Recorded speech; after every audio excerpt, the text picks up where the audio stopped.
오늘 전사님들 찬양한 것처럼 하나님은 아브라함에게 너의 자손을 하늘의 별처럼 바다의 모래알처럼 되겠다고 말씀하세요. 하늘의 별을 세어봐라. 내가 셀 수 있냐? 셀 수 없죠. 근데 그렇게 많은 자녀를, 자손을, 민족을 주시겠다고 약속을 하죠. 근데 정작 아브라함에게는요, 자녀가 없었어요, 여러분. 그리고 그가 인위적인 방법으로 이스마엘을 낳았지만 하나님은 그 자녀는 내가 약속한 자녀가 아니라고 말씀하시죠. 하나님 말씀하신 자녀는 내가 너에게 허락할 자녀. 너의 태가 다쳤어도 다시 열게 하시고 별 같은 민족을 줄 그 자녀. 그가 누군가요? 이삭이 태어났어요. 그러니까 사실은 저와 여러분의 인생을 살아갈 때 여러 번 말씀드렸지만 내 인생은 어디서 확인할 수 있냐면 내 자녀를 통해서 확인할 수 있는 거예요. 그래서 자녀들을 위해서 여러분이 열심으로 기도하셔야 될 이유가 그거예요. 자녀들이 복 많이 받고 잘 되고 돈 많이 벌고 그걸 위해서 기도하시는 것이 아니라 하나님이 우리에게 누가 누구를 낳고를 설명하시는 이유는 나를 통해서 내 인생은 누구로부터 완성이 되냐면 내 자녀를 통해 이루어지는 거죠. 이삭 하나밖에 하나님이 주시지 않으셨어요. 그런데 100세가 된 그때 주신 그 아들을 번제로 드리라고 말씀하시는 거예요. 그래서 그 아들을 모리아산에서 하나님께 드리잖아요. 그 손을 칼을 드는 순간 하나님이 급하게 찾으시죠. 아브라함아, 아브라함아, 이제서야 네가 나를 경외하는 줄, 나에게 예배하는 줄 내가 알겠다고 말씀하시는 거예요.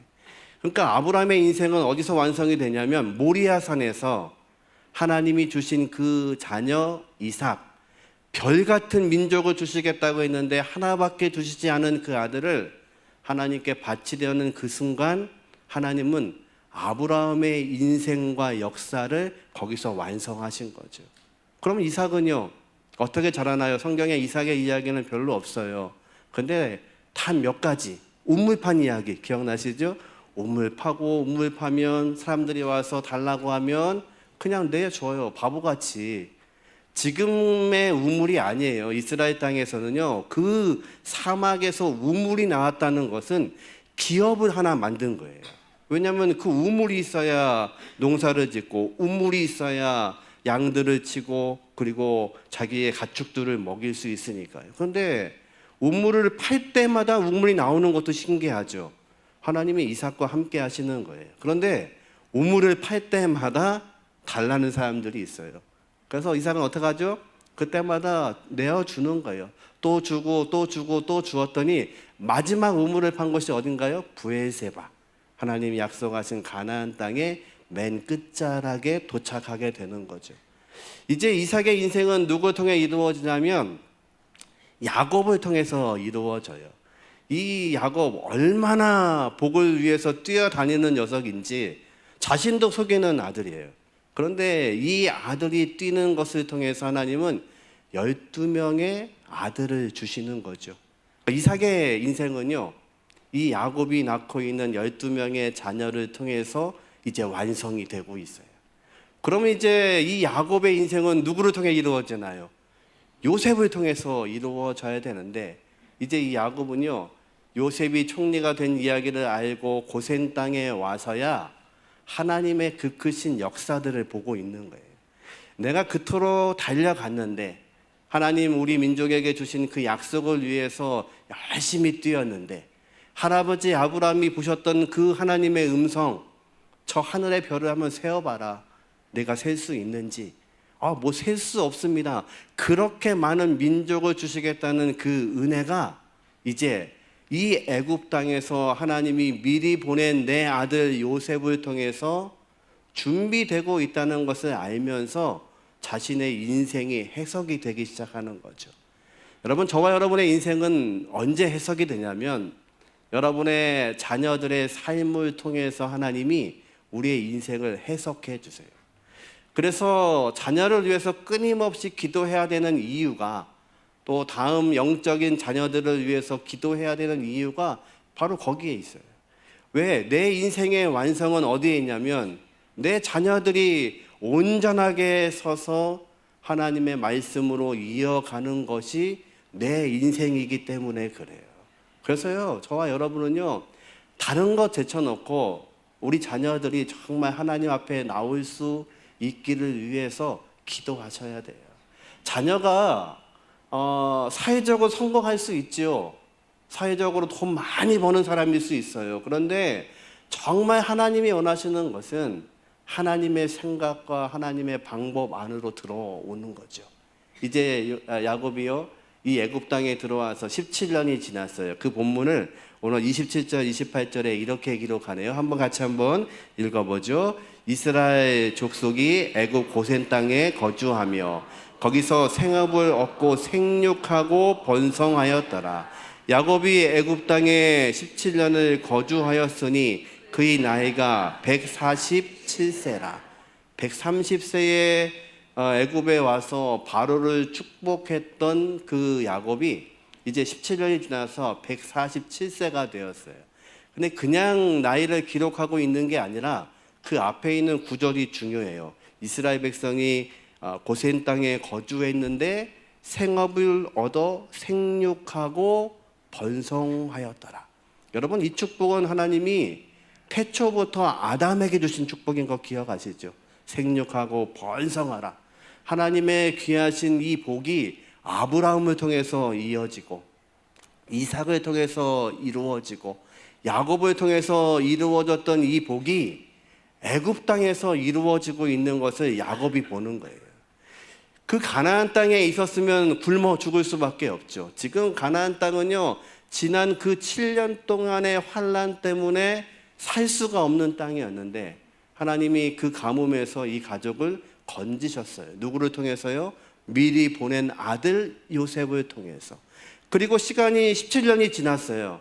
이 17년 동안에 자신이 함께 왔던 70여 명의 자손들을 가만히 보았더니 하나님이 어떻게 하시냐면 생육하고 번성하게 하시는 거예요. 이제서야 야곱의 눈에 하나님이 이루고자 하셨던 것이 무엇인지가 보이는 거죠. 여러분, 질문 하나 하죠. 야곱이 애굽에 와서 17년 사는 이 기간이 지난 평생 동안 가나안에서 살았던 인생, 또 하란에서 살았던 인생보다 더 편했을까요? 힘들었을까요? 편했겠죠. 최고의 시간이었을 거예요. 근심이 없잖아요. 걱정이 없잖아요. 내 아들이 이 땅의 총리예요. 그리고 바로가요, 얼마나 이 자손들에게 잘하는지. 이스라엘 사람 뭐 볼 거 있다고 잘하겠어요? 근데 바로에게는 욕심이 있잖아요. 이 요셉을 세워놨더니 나라가 잘 되고 있어요. 그러니까요, 그 자녀들, 자손들에게는요, 뭘 줘도 아깝지가 않죠. 그러니까 이 지난 17년의 인생은 이 야곱에게 있어서 가장 편안한 시간이었을 거예요. 그런데요, 예전의 야곱이라면 이 편안한 인생을 살면서 항상 시시 웃고 다녔을 거예요. 항상 웃고 다니고 내가 원하던 그 복을 다 받은 거잖아요. 더 이상 복이 어디 있나요? 내 자녀가 이 큰 제국의 총리인데, 사실상 바로의 모든 것들을 통치하고 있는 아들인데, 그리고 모든 것들을 얻고 있고 풍족한 것들을 보고 있잖아요. 그런데 야곱은요, 이 17년 동안 웃지 않았었을 거예요. 왜 웃지 않냐면요, 하나님의 역사를 보고 있는 거예요. 지금까지 그의 인생은 뭐였냐면 끊임없이 내 인생을 채우는 인생이었어요. 복 받으려고 애써서, 그리고 20년 하란에서 살면서 얼마나 파란만장했나요? 한 여자 사랑한 것밖에 없는데 아내가 4명이 되었어요. 4명의 아내가요, 경쟁적으로 애를 낳기 시작했어요. 남자분들이 별로 없어서 잘 모르실 텐데, 남자들은요, 아내가 4명이 있으면 이거 정신 없었을 거예요. 그리고 야곱이 돌아오군요, 자기가 오늘 밤에는 누구 방에 들어가야 되는지도 다 정해져 있었잖아요. 서로가 합한채 갖고 싸우고 합한채 준 거 가지고 오늘은 당신 내 방에 들어와야 된다고. 그 어려운 인생을 통해서 12명의 아들을 낳고요. 그리고 애씀으로 인해서 많은 것들을 얻었지만 역시 그 땅이 나그네의 인생이었어요. 그래서 이 모든 것들을 이끌고 다시 돌아가는 그 땅에서 가장 무서웠던 게 뭐냐면 형 속이고 왔던 거. 에서가 군대를 이끌고 온다는 거예요. 그 소식을 듣자 약복강가에서 아무것도 못하고요. 이 단순한 야곱이요. 때를 나누어서 자녀들을 1진, 2진, 3진, 4진 나누어서 다 보내고 자기는 맨 마지막에 남아서 약복강가에서 두려워하고 있었던 이 야곱의 인생. 얼마나 힘든 야곱의 인생이었나요? 그런데 하나님이요. 그 인생을 통해서 하나님은 여기까지 인도해 가셨잖아요. 지금 야곱은요. 17년을 살면서 이제는 내 인생의 욕심과 욕망을 보는 게 아니라 하나님의 크신 섭리를 보고 있어요. 그러니까 이 17년이 지나고 마지막 죽을 때가 된 이때에 그가 유언하고 있는 이 모든 것들은 내 욕심을 위해서가 아니라 내 자손들에게 무엇을 전해야 되는지에 대해서 마음속에 깊이 묵상하고 있는 거죠. 이스라엘 백성이요, 이제 400년 뒤에 그 땅을 나올 때 하나님이 어떻게 하셨는지를 출애굽기 12장에 기록하고 있는데요. 12장 37절 말씀 한번 같이 한번 읽어보죠. 이스라엘 자손이 람셋을 떠나서 숫곳에 이르니 유아 외에 보행하는 장정이 60만 가량이더라. 아멘. 이스라엘 백성 몇 명이 이주해 왔냐면요, 70명. 꼭 70명은 아니에요. 사실은 그 숫자들을 다 정리해 보면 좀 더 넘죠. 근데 70이라는 숫자 완전수에 모세는 맞추고 있는 거예요. 그런데 70여 명이 이주해 왔는데 그들이 430년 뒤에 이 땅을 떠날 때에 그들의 숫자가요, 장정만 60만 명. 그러니까 군대에 가서 총을 들 수 있는, 창을 들 수 있는 남자의 숫자만 60만이에요. 그러니까 여기에는요, 여자 숫자 빠져 있고요, 아이들 숫자 다 빠져 있는 거예요. 그러니까 대략 아마도 이스라엘 백성이 출애굽했을 때에는요 200만 가량 됐을 거라고 생각하는 거죠. 대전시의 인구가요 지금 153만 좀 떨어지고 있을 거예요. 152만 정도 될 거예요. 그러니까 대전시 인구보다 조금 더 많은 숫자가 이제 출애굽을 하고 있는 거죠. 얼마나 큰 영광인가요? 하나님은 정말 아브라함에게 말씀하신 그 약속을 이루시는 분이세요. 그러니까 지금 야곱은요, 이 땅에서 17년을 사는 동안 그가 웃으면서 기쁨으로 사는 것이 아니라 하나님의 영광을 위해서 나는 무엇을 해야 되나? 여러분 기억나시죠? 야곱이요, 이 애굽으로 오기 전에 두려워하고 있을 때 하나님이 뭐라고 하시나요? 내가 너와 함께 애굽으로 가겠다고 약속하세요. 또 하나 약속한 게 있어요. 너의 아들 요셉이 너를 장래 치를 것이다. 그러니까 요셉은 알았어요. 야곱은 알았어요. 나는 내 인생 동안에 다시 고향 땅으로 가지는 못할 거라는 것을 알고 있는 거죠. 그러면 어떻게 해야 되나요? 이 모든 이것들을 하나님이 허락하시는 이 귀한 축복들을 하나님의 영광으로 어떻게 살아야 될지에 대해서 다음 자손들에게 가르쳐야 되는 거죠. 그러니까 이 17년의 세월은요, 이 야곱에게 있어서는 웃음이 아니라 하나님 이 백성들을 어떻게 하나님이 이끄실지, 내 자녀들에게 하나님이 어떻게 하실지에 대해서 가르쳐야 되는 것이 이 마지막 야곱의 사명이었던 거예요. 여러분, 저와 여러분이 오늘도 이 땅을 살아간다는 것은 다른 것이 아니라 우리의 귀한 자녀들에게 내가 가지고 있는 이 놀라운 신앙들이 어떻게 전수될 수 있는지에 대해서 여러분들은 기도하시고 확신하셔야 돼요. 29절 말씀 같이 한번 읽어보죠. 이스라엘이 죽을 날이 가까우매 그의 아들 요셉을 불러 그에게 이르되 이제 내가 내게 은혜를 입었거든 청하노니 내 손을 내 허벅지 아래에 넣고 인애와 성실함으로 내게 행하여 애굽에 나를 장사하지 아니하도록 하라. 좀 도장을 받는 거예요. 어디다가요? 허벅지 밑에다가 손을 얹고. 근데 이 말은요, 성경이 굉장히 부드럽게 표현하는 거고요. 정확한 표현은 사타구니 밑에라는 뜻이에요. 그러니까 당시에 고대 이스라엘 사람들은 중요한 약속을 할 때 생식기 밑에 손을 넣었어요. 무슨 뜻이냐면 네가 죽더라도 반드시 대를 이어서, 생식기 역할이 그거잖아. 대를 잇는 거잖아요. 대를 이어서 반드시 이 약속은 지켜야 된다. 그 약속으로 요셉의 손을 자신의 생식기 밑에 얹어놓고 맹세를 받는 거예요. 내가 죽으면 어떡하라고요? 애굽에 절대로 장례 치르면 안 된다는 거예요. 무슨 얘기를 하고 싶은 건가요? 이 백성이 아무리 여기서 많아져도 여기 살아야 된다, 떠나야 된다. 떠나야 되는 거예요. 이스라엘 백성의 사명은 뭐냐면 애굽 땅에 사는 것이 아니라 가나안 땅, 약속의 그 땅에서 하나님의 백성이 되시는 거예요. 저와 여러분을 하나님이 부르신 이유는요, 이 땅에서 평생 행복하게 살면서 복으로 사는 것, 그것이 아니라 자녀들에게 우리가 떠나갈 본향이 있다는 것을 가르치시는 거예요. 여기의 인생은 잠시 나그네의 인생이고, 아브라함이 말하는 것처럼 내 인생 나그네 길이었다고, 야곱이 고백했던 것처럼 당신 나이가 몇 살이냐고 바로가 묻자 내 인생 130년인데 내 열조에 비해서는 아직도 한참 어리지만 내가 험악한 세월을 살았습니다. 하지만 하나님의 능력과 위대하심이 무엇인지를 알기에 한나라의 왕을 축복하는 것이 야곱의 믿음이었거든요. 야곱의 믿음은요, 여기 절대로 살면 안 된다는 거예요. 떠나야 될 땅이라는 거예요. 떠나는 게 힘든 것은 분명히 알지만 척박한 그 땅으로 들어가서 하나님의 백성으로 사는 거죠. 저와 여러분의 행복은요, 이 땅에서 돈이 좀 많으면 좀 편하겠죠. 평수가 좀 넓은 아파트 살면 또 편하겠죠. 다른 것보다 더 좋은 음식 드시면 편할 수는 있죠. 그런데 이 편안함이 영원한 편안함이 아니라는 거예요. 우리에게는요, 하나님 부르시는 그 본향이 있어요.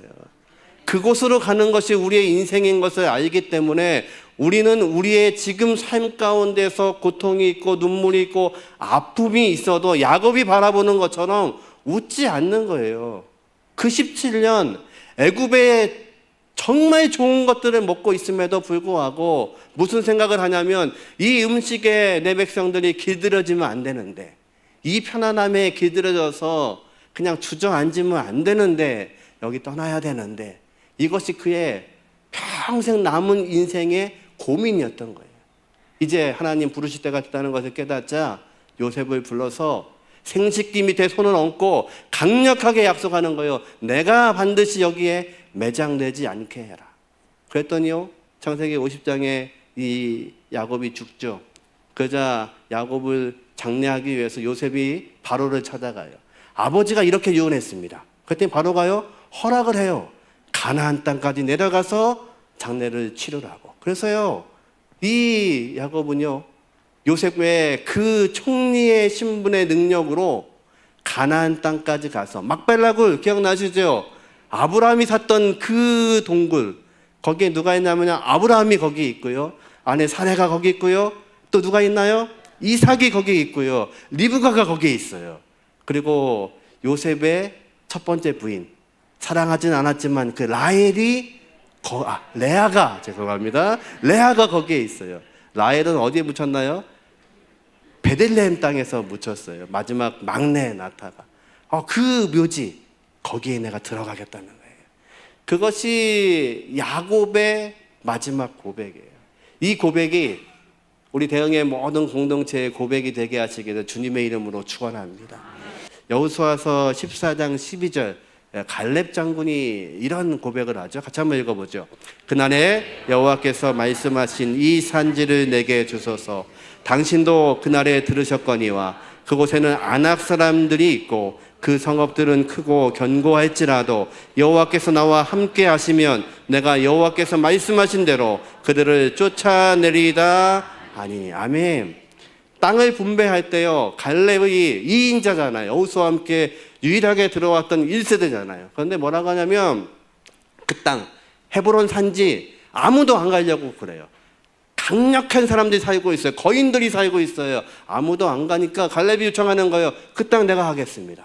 근데 갈렙이 어떻게 그 땅을 선점하고 있냐면요, 여러분 계속 말씀드리는 것처럼 이 창세기부터 창세기, 출애굽기, 레위기, 민수기, 신명기는요, 모세가 기록하고 있는 책이에요. 이스라엘 백성들을 광야에서 가르치기 위해서.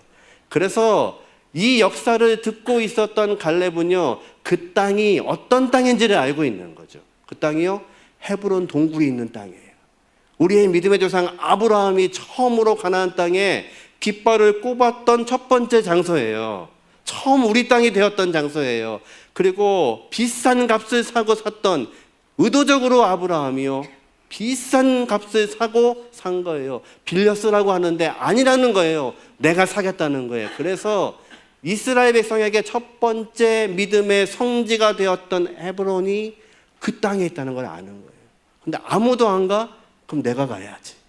나이가 그렇게 많은 갈렙 장군이요, 요청하는 거예요. 나한테 주십시오. 그러면 그 땅을 밟아서 하나님의 말씀대로 우리의 땅이 되게 하겠습니다. 이것이 믿음을 받았던 사람들의 특징이에요. 나중에 요셉은요, 창세기 50장에 아버지 죽고 자신이 죽을 때 똑같은 유언을 하죠. 내가 죽으면 내 유고를 반드시 애굽에서 가지고 갈 것이다.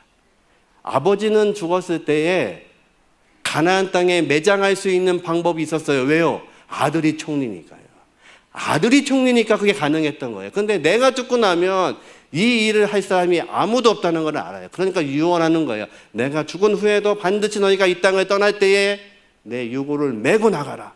그래서요, 모세는요, 출애굽하는 그날에 어떻게 하나요? 요셉의 유고를 파서 가지고 가는 거예요. 그래서 여호수아 24장 세겜 땅에서 마지막 그 백성들에게 너는 누구를 섬길 것인지 백성에게 마지막 고별 설교를 하는 그 장에 이제 요셉의 유고를 세겜 땅에 안장했다고 이야기하죠. 인류 역사상 중에 장례를 가장 길게 치른 사람이 요셉이에요.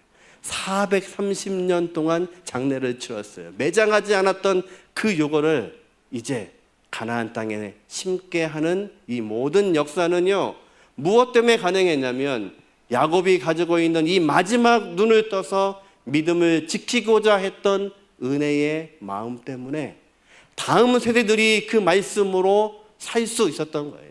요셉이 그렇게 살 수 있고, 그리고 그 후에 민족이 되어서 애굽을 출발하고 있는 이 민족들이 광야에서도 이 말씀을 붙잡고 우리가 누구의 뿌리인지, 왜 하나님은 우리를 부르셨는지, 왜 우리가 광야를 지나가고 있는지, 왜 우리는 가나안 땅에 들어가야 되는지를 그들이 이 말씀을 가지고 백성들을 가르쳤던 거죠. 우리 저와 여러분이 그 믿음의 신앙의 조상들이 되게 하시기를 주님의 이름으로 축원합니다.